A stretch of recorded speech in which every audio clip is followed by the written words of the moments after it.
Selamat siang, kami dari kelompok 4. Nama saya Andrea. Nama saya Justin. Nama saya Dinia. Nama saya Karin. Nama saya Catherine. Dan hari ini kami akan membahas tentang PI Sejarah Indonesia dengan topik peristiwa Bandung Lautan Api dalam rangka mempertahankan kemerdekaan Republik Indonesia. Sama lain, umumnya peristiwa ini terjadi dalam perang dengan waktu, tempat, dan aksi tertentu. Pertempuran biasanya meninggalkan luka fisik dan mental bagi orang-orang yang terlibat di dalamnya. Ada berbagai alasan yang dapat menyebabkan suatu pertempuran terjadi, yaitu luasan wilayah, perebutan sumber daya alam, dan konflik ideologi. Tidak hanya itu, ketidakhadiran seperti penjajahan dan pelanggaran juga dapat memicu suatu pertempuran terlebih lagi. Kegagalan diplomasi dan negosiasi dapat memperparah situasi tersebut. Sejak proklamasi kemerdekaan Indonesia telah melalui berbagai pertempuran untuk menjaga kemerdekaan yang diraih dengan perjuangan panjang. Salah satu pertempuran yang tak terlupakan dalam sejarah bangsa Indonesia adalah peristiwa Bandung Lautan Api. Peristiwa Bandung Lautan Api adalah peristiwa pengosongan dan pembakaran kota Bandung oleh rakyat dan tentara Indonesia agar tidak dijadikan sebagai markas pasukan sekutu dan Belanda atau yang disebut ICA yang terjadi pada 23 Maret 1946. Sama-sama. Setelah proklamasi kemerdekaan pada 17 Agustus 1945, pertempuran masih terjadi di beberapa daerah karena kedatangan sekutu atau AFRI. Peristiwa Bandung Lautan Api dipicu oleh usaha sekutu menguasai kota Bandung sebagai markas militer. Pada 12 Oktober 1945, sekutu meminta rakyat untuk menyerahkan senjata namun ditolak, dan juga Belanda dibebaskan dari tawanan camp juga mengganggu keamanan. Akibatnya Inggris dan TKR terlibat dalam bentrokan bersenjata.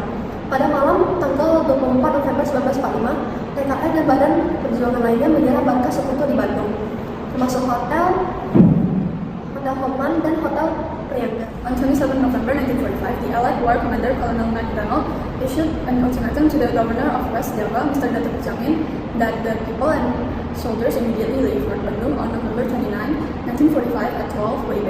However, the ultimatum was ignored by Indonesian fighters, and Indonesian troops formed guerrilla posts as a countermeasure. Since then, the city of Bandung has been divided into northern and southern parts. The northern parts of Bandung was controlled by the Allies, while the southern part was under Indonesian control. The emptying of North Bandung was carried out by the Allied troops who wanted to build their base in the area. Then on March 17, 1946, the Supreme Commander of AFRI, Lieutenant General Montague Stopford, emphasized that the Indonesian military should leave South Bandung, and that only civilians should live within a radius of 11 kilometers from the city center.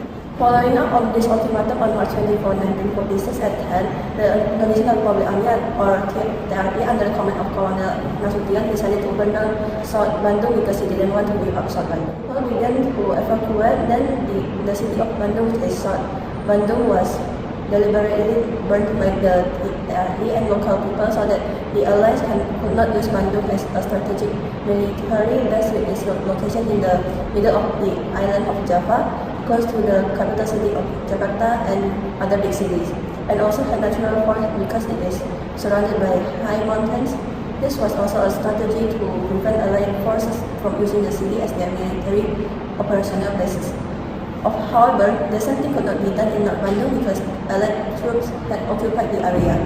Based on the information we have presented, it can be concluded that the Bandung Lautan Api incident focused more on scorched earth efforts in the southern part of the city of the Bandung, because the warriors did not want to surrender the southern part of Bandung because this area was very strategic to be used as a military base, which is located in the middle of Java Island and close to big cities. Not only that, the area also has natural fortifications, namely the surrounding mountains.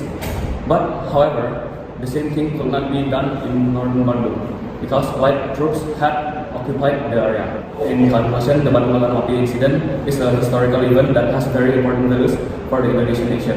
These events show the determination and enthusiasm of Indonesian fighters to defend their independence from Dutch colonialism, so this incident becomes a symbol of struggle and sacrifice in the struggle for Indonesian independence. Sekian dari kelompok kami. Terima kasih.